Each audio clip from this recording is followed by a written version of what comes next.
Eh bien, rétro à tous les amis, rétro à tous. Une nouvelle fois, c'est le Noble Dinos qui vient vous parler en direct de la Pixel Day 2024 pour la chaîne Megaforce. Et on a la chance, l'immense honneur d'avoir la team autour du projet Musée Odyssée. Mais avant de parler de tout ça, comment allez-vous les gars?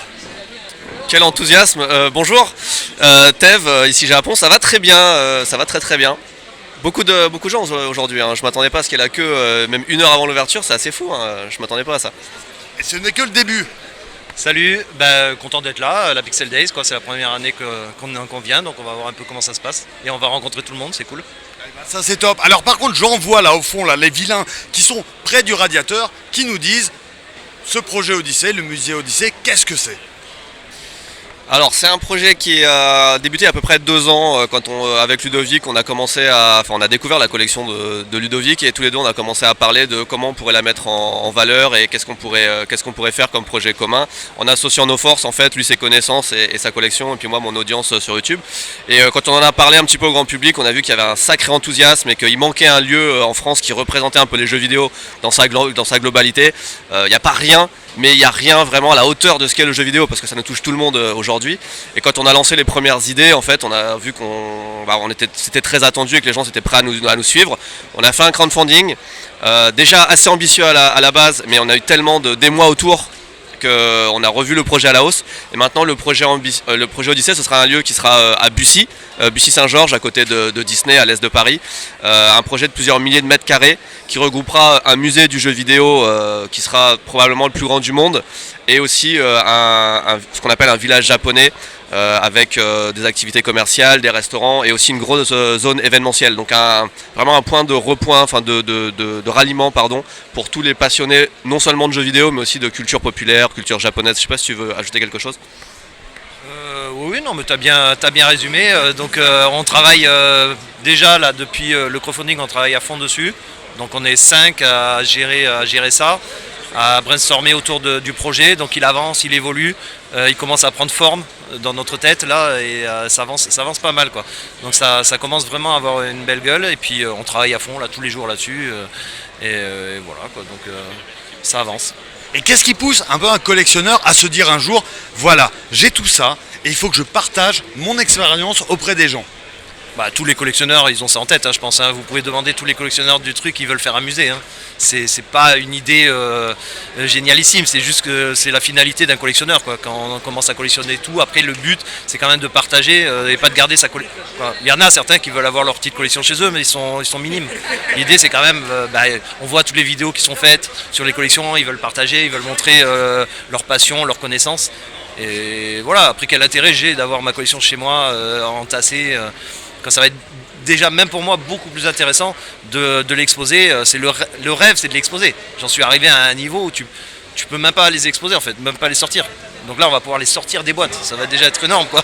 Voilà, et les rassembler. Moi j'ai toujours eu en tête de rassembler certaines éditions ensemble et tout, mais j'ai jamais pu en fait. Donc voilà, donc là on va pouvoir le faire, ça va être marrant.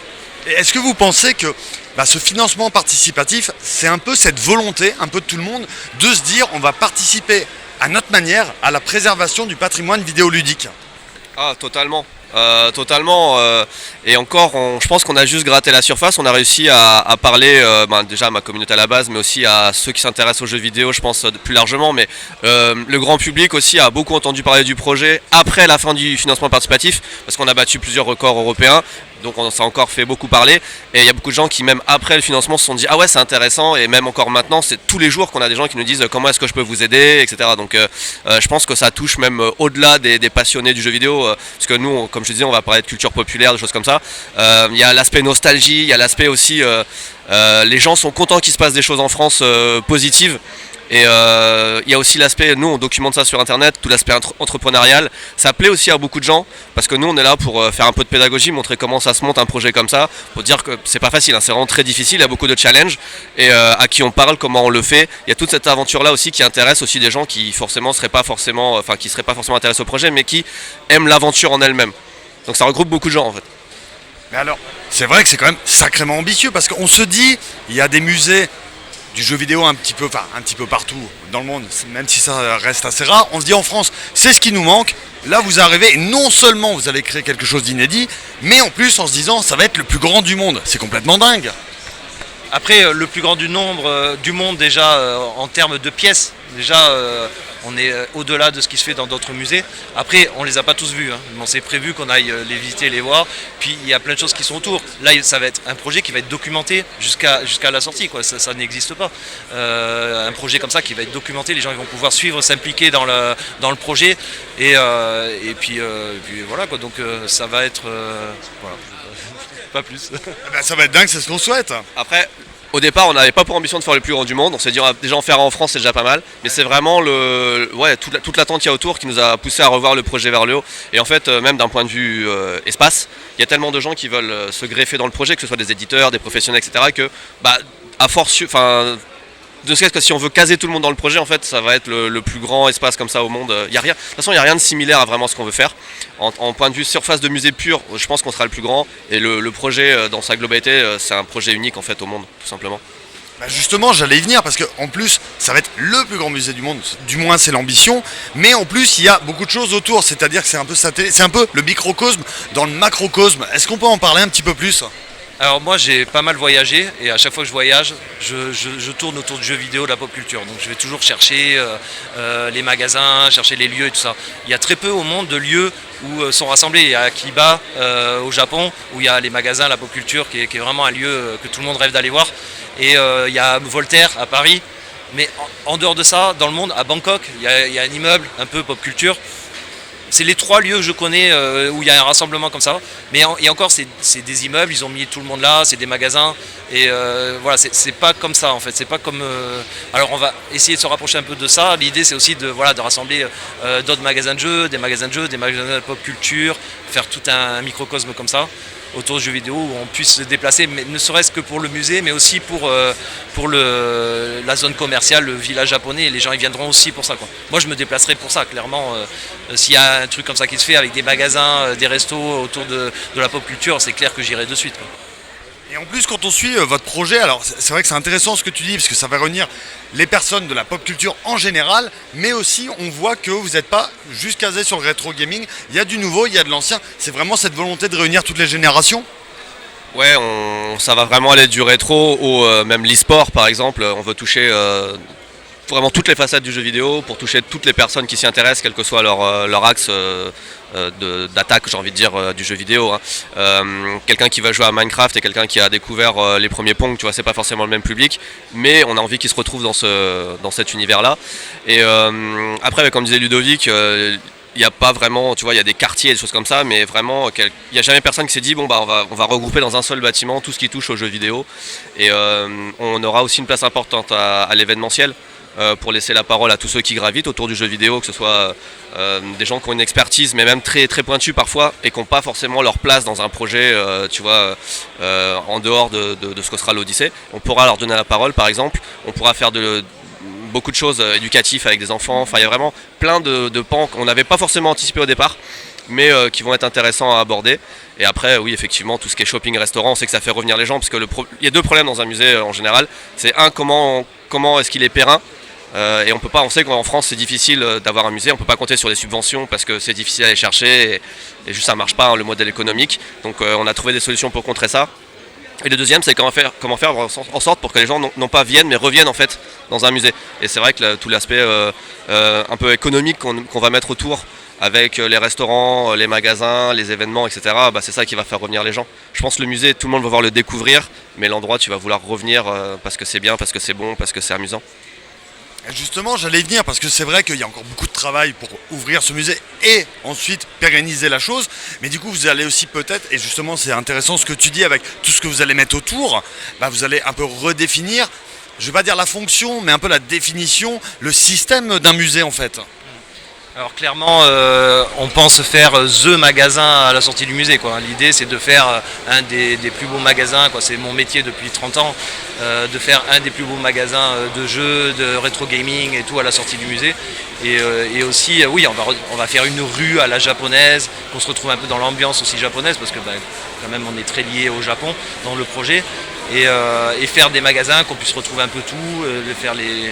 Voilà. Après je sais pas... Ouais, en fait, je vois ce que tu veux dire, c'est que le mot musée, nous aussi, c'est un problème qu'on a. Ça a une connotation un peu chiante, un peu figée dans le temps, un peu poussiéreux.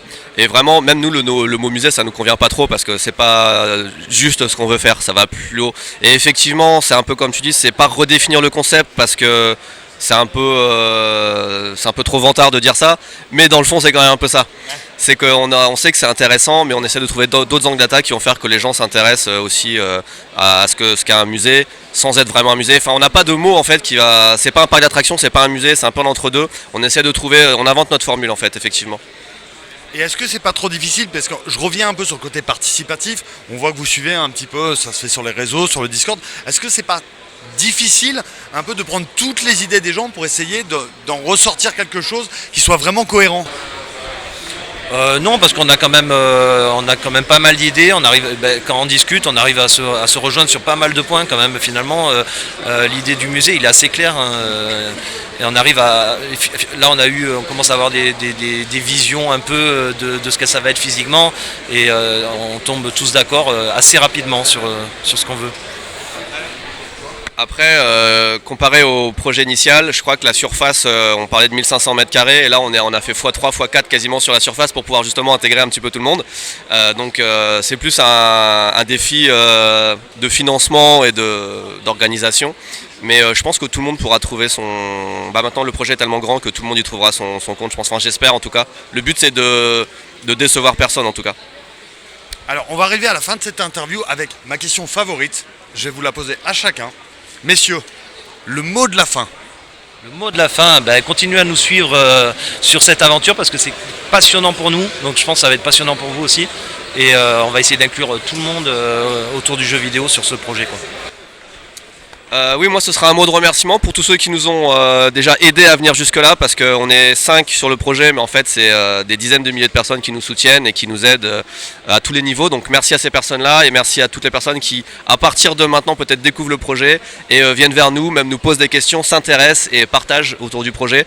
C'est ça qui nous pousse aussi, qui nous donne des ailes entre guillemets, parce qu'on sent que vraiment tout le monde est derrière nous.